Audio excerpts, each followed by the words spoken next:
ಬಂಧುಗಳು ಚಪ್ಪಾಳೆಯನ್ನು ತಟ್ಟಬೇಕಾಗಿ ವಿನಂತಿ.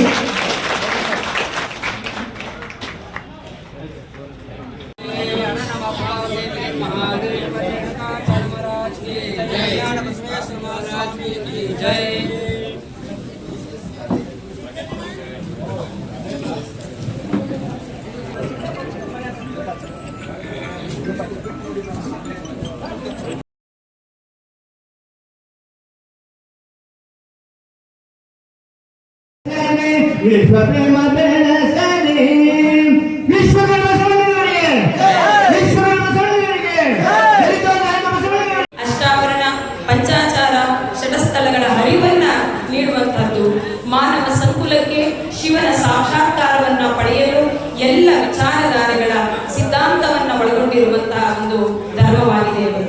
ಹಾಗಾಗಿ ಶ್ರೀ ಜಗದ್ಗುರು ರೇಣುಕಾಚಾರ್ಯರು 700 ವರ್ಷಗಳ ಕಾಲ ಲೋಕ ಸಂಚಾರವನ್ನ ಮಾಡಿ ವೀರಶೈವ ಧರ್ಮದ ಬಗ್ಗೆ ಪ್ರಚಾರವನ್ನ ಮಾಡಿ ಅಗಸ್ತ್ಯ ಮಹಾಮುನಿಗಳ ನಿಮಿತ್ತವನ್ನ ಮಾಡಿಕೊಂಡು ಸಮಸ್ತ ಜಗತ್ತಿಗೆ ವೀರಶೈವ ಧರ್ಮದ ಬಗ್ಗೆ ತಿಳಿಸಿದ್ದು.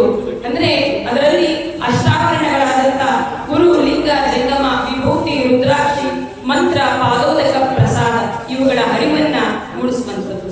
ಅಂದ್ರೆ ಗುರು ಲಿಂಗ ಜಂಗಮನನ್ನ ವಿಭೂತಿ ರುದ್ರಾಕ್ಷಿ ಮಂತ್ರದಿಂದ ಪೂಜಿಸಿ ಅದರಿಂದ ಸಿಗ್ತಕ್ಕಂಥ ಪಾದೋದಕ ಪ್ರಸಾದವನ್ನ ನಾವೆಲ್ಲರೂ ಸಹ ಅನುಭವಿಸತಕ್ಕಂಥದ್ದು. ಹಾಗೆ ಶತಸ್ಥಳದಲ್ಲಿ ನೋಡೋದಾದ್ರೆ ಭಕ್ತ ಮಹೇಶ ಪ್ರಸಾದ ಪ್ರಾಣಲಿಂಗಿ ಶರಣ ಐಕ್ಯ ಅನ್ನುವಂಥದ್ದನ್ನ ನಾವು ಅರಿತುಕೊಳ್ತೇವೆ ಅನ್ನುವಂಥದ್ದು. ಭಕ್ತನಾಗಿ ಧರ್ಮವನ್ನ ಸ್ವೀಕಾರ ಮಾಡಿ ಪೂಜೆ ಮಾಡಿ ಮಾಡಿ ಮಹೇಶನಾಗಿ ವೀರಶೈವ ಧರ್ಮದಲ್ಲಿ ಧರ್ಮದ ಒಂದು ಉಳಿವಿಗಾಗಿ ಮನುಕುಲದ ಉದ್ಧಾರಕ್ಕಾಗಿ ಶ್ರಮಿಸ್ತಕ್ಕಂಥದ್ದು. ಮನುಷ್ಯನಲ್ಲಿರ್ತಕ್ಕಂಥ ಕ್ರೂರತ್ವವನ್ನು ದೂರ ಮಾಡಿ ಆ ಧರ್ಮದ ಗುಣಗಳನ್ನು ದೂರ ಮಾಡಿ ಸುಜ್ಞಾನ ಧರ್ಮ ಚಿಂತನೆಯಿಂದ ತುಂಬತಕ್ಕಂಥದ್ದು ಏಕೈಕ ಧರ್ಮ ಅಂತ ಹೇಳಿದ್ರೆ ವೀರಶೈವ ಧರ್ಮ. ಹಾಗಾಗಿ ಎಲ್ಲ ಶರಣ ಬಂಧುಗಳೊಮ್ಮೆ ಜೋರಾದ ಚಪ್ಪಾಳೆಯನ್ನು ತಟ್ಟಬೇಕಾಗಿ ಹೆಸರಾಗತ್ತೆ, ಅದನ್ನ ಪಾಲಿಸಬೇಕು. ನಾವು ಇತ್ತೀಚಿನ ದಿವಸದಲ್ಲಿ ಯಾರೇ ವ್ಯಕ್ತಿಗಳು ಹೆಸರು ಇಟ್ಬಿಟ್ಟು ಮಾಡಿದ ಆದರ್ಶಗಳನ್ನ ನಾವು ಇತ್ತೀಚೆಗೆ ಪಾಲಿಸ್ತಾ ಇಲ್ಲ, ಬರೀ ಬಾಯಿ ಮಾತಿನಲ್ಲೇ ಹೇಳ್ಕೊಂಡ್ಬರೋದಾಗಿದೆ. ಇತ್ತೀಚಿನ ನಾವು ಇವತ್ತು ಹಿಂದೆ ಮಹಾನ್ ಗುರುಗಳು ಏನಿದ್ದಾರೆ ಅವ್ರನ್ನ ಆದರ್ಶ ಪಾಲಿಸಿಕೊಂಡು ಬಂದ್ರೆ ಇನ್ನೊಂದು ಸಮಾಜ ಒಳ್ಳೆ ರೀತಿಯಲ್ಲಿ ಬೆಳಿಬಹುದು ಅಂತ ನಾನು ಭಾವಿಸ್ತೇನೆ.